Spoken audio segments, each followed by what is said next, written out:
Anak Selamat pagi, selamat pagi, bantu-bantu.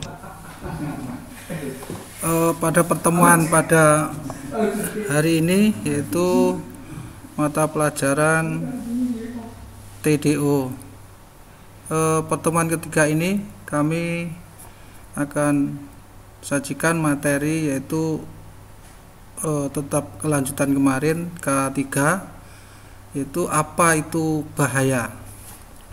Pengertian bahaya atau hazard yaitu sesuatu atau kondisi yang menyebabkan kematian, cedera atau kerugian lain. Kemungkinan timbulnya dampak buruk dari bahaya yang ada terhadap lingkungan, kesehatan, peralatan yang ada di tempat kerja. Simbol-simbol hazard adalah suatu simbol untuk mengklarifikasikan sesuatu yang berbahaya seperti mudah meledak, mengoksidasi, terbakar, meracuni, korupsi, iritasi, atau mencederai. Ini kita simbol-simbolnya seperti ini. Ini adalah simbol terdapat bahan-bahan yang beracun atau berbahaya di sekitar area kerja. Ini ya, simbol kepala ada pengnya ini, itu artinya seperti itu. Kemudian ini timbul karena korosif atau korosi ya, korosi. Kemudian ini simbol dari terdapat bahan-bahan yang mudah terbakar di sekitar daerah kerja.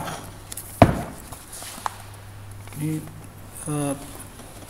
simbol bahan-bahan yang mudah terbakar di tempat kerja. Kemudian yang ini itu adalah simbol pekerja diharapkan berhati-hati pada daerah kerja. Kemudian selanjutnya ini mana ini? Bentar.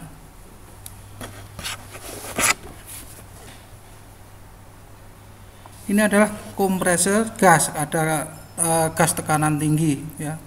Kemudian yang simbol ini adalah lambang biohazard, artinya terdapat bahan-bahan yang berbahaya bagi makhluk hidup ya, bagi makhluk hidup atau makhluk biologis.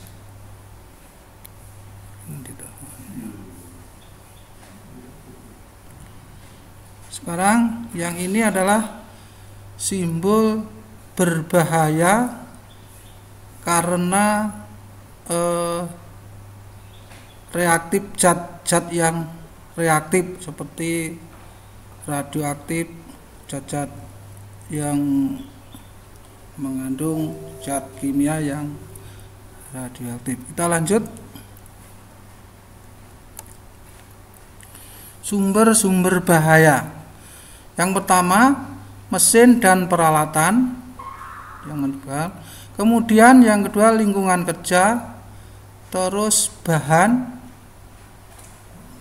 Terus berikutnya proses pekerjaan dan perilaku.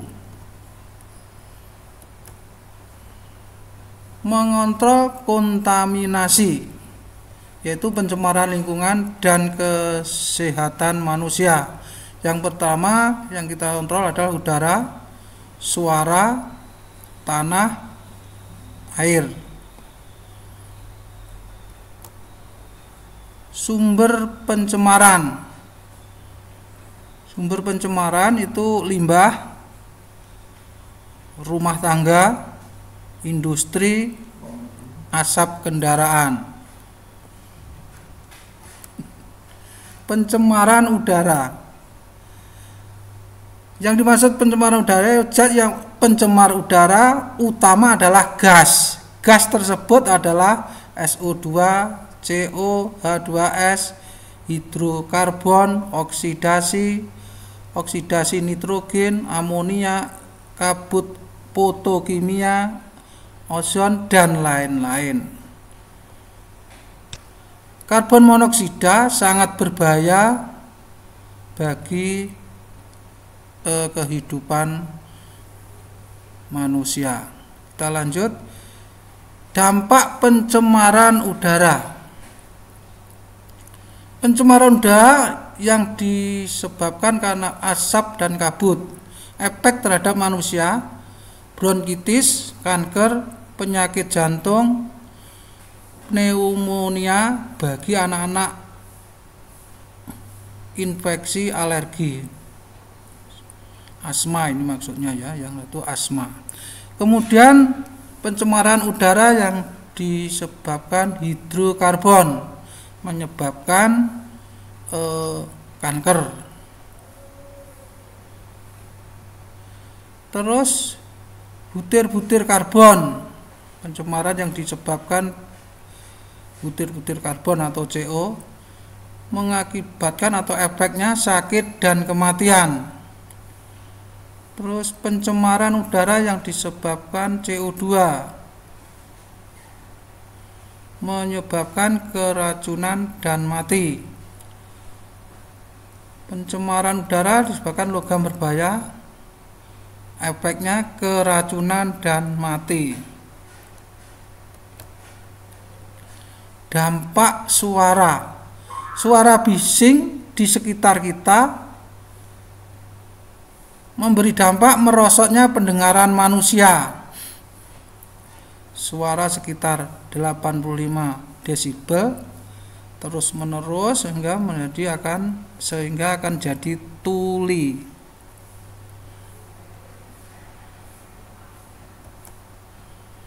Ya, ini tabelnya, tabel tingkat kebisingan ya.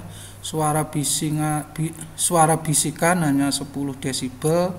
Pembicaraan biasa pada jarak 1 meter itu 50 desibel, dan suara di dalam 75 desibel, mobil pot 68, suara jalan yang ramai 80 desibel, suara stasiun kereta api 85, bunyi Boeing ya maksudnya, Boeing pesawat itu jarak 100 kaki itu 100 desibel. Batas yang menyakitkan telinga 110, sirine 50 pk dari jarak 200 kaki itu 140 desibel. Itu tabelnya. Kemudian logam berbahaya merupakan suatu zat kimia yang bisa terdapat pada makanan. Kehadirannya biasanya berasal dari alat-alat yang dipergunakan ketika mengolah makanan. Jenisnya arsen, simbolnya AS. Akibatnya sakit di kerongkongan, sukar menelan, menyusul rasa nyeri lambung serta muntah-muntah. PB atau timah hitam mengakibatkan saraf, ginjal, alergi, kulit, muntah, sakit perut. Hg atau merkuri, shock yang membawa kematian. Ya, ini merkuri ini limbah yang sering diberikan atau yang diberikan pada proses pengolahan emas. Kadmium atau CD mengakibatkan keracunan. Terus Cu atau kuper mengakibatkan keracunan. Selanjutnya, tindakan yang perlu dilakukan: tidak membuang sampah atau limbah cair ke sungai, danau, laut, dan lain-lain. Tidak menggunakan sungai atau danau untuk mencuci truk, mobil, dan sepeda motor. Tidak menggunakan sungai atau danau memandikan ternak dan sebagai tempat kakus atau tempat buang air besar ya. Kemudian selanjutnya tidak minum air dari sungai, danau atau sumur tanpa dimasak dulu.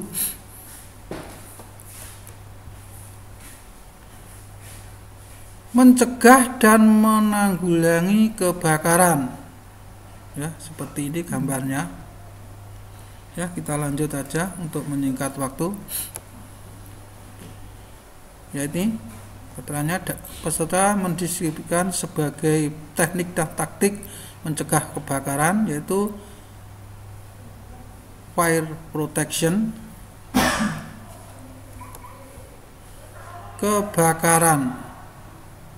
Kebakaran adalah persenyawaan kimia secara cepat antara zat pembakar, oksigen atau O2 dengan bahan bakar yang tidak dapat dikuasai, dikontrol oleh manusia. Nah, ini gambarnya seperti ini ya. Jadi gini,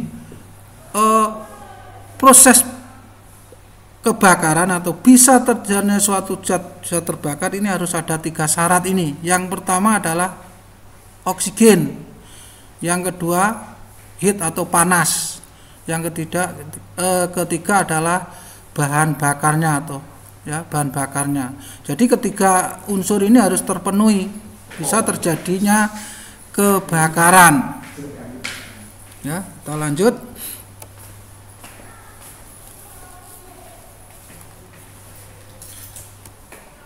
Ya, ini gambarnya bisa terbakar karena ada 3 unsur ini ya, 3 unsur ini, bahan bakar, udara, dan panas. Ya, kita lanjut. Penyebab terjadinya kebakaran. Yang pertama, perbuatan yang disengaja. Yang kedua, main-main. Ketiga, panas mekanik. Keempat, penyalaan tiba-tiba dari gas yang mudah terbakar.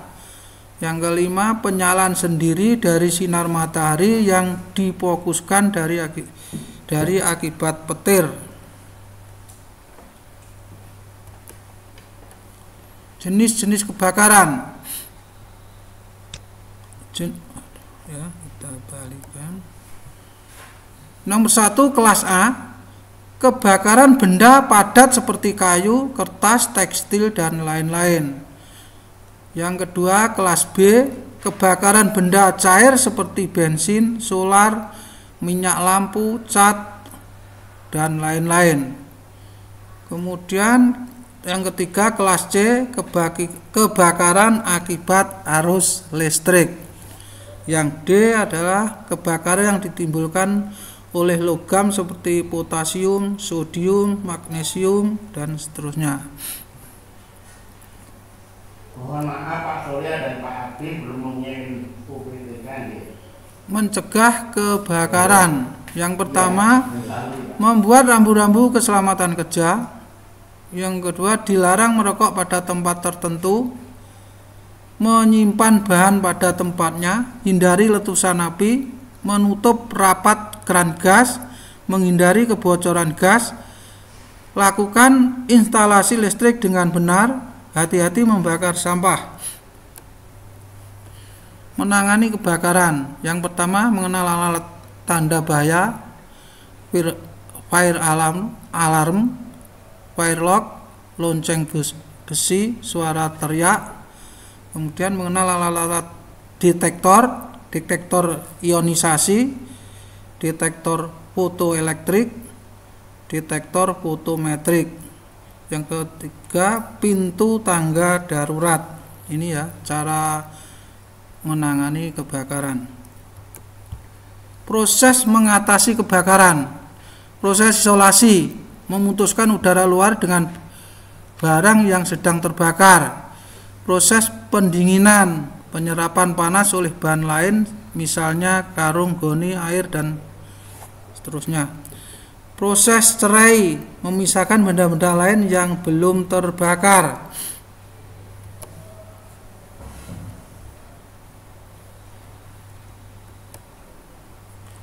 Peralatan pemadam, menggunakan pemadam kebakaran sesuai jenis apinya.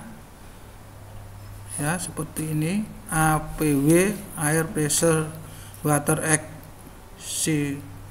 extinguisher yang cocok digunakan untuk api kelas A. Ya, ini gambarnya. Ini termasuk APAR ya, alat pemadam api ringan. Alat pemadam ABC atau Trichemical Extinguisher, pemadam api gas asam marang, cocok yang digunakan untuk kelas api jenis BC.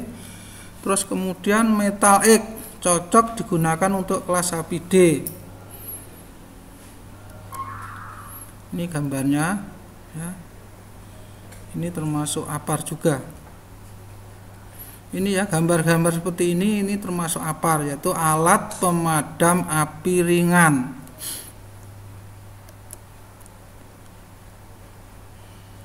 Langkah-langkah ketika terjadi kebakaran.